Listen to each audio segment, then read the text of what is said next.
Hello everyone, this is Julian from Kanen Coffee, and today we have a ECM with us in the shop, and we're going to quickly test it. Time to put the cold filter in. We're going to start brewing.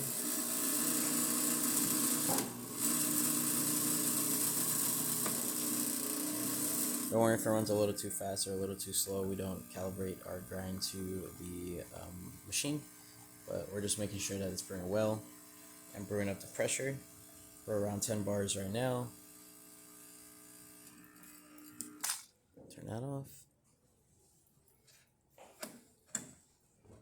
Now we are going to quickly test the steam function.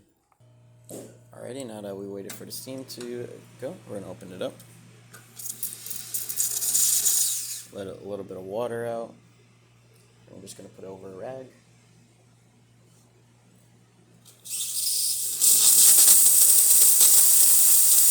As you see, working well. Very strong steam one. That's about it for this repair. If you like this video or any of our other videos on our channel, leave a like, subscribe, and hit the bell. Thanks for watching.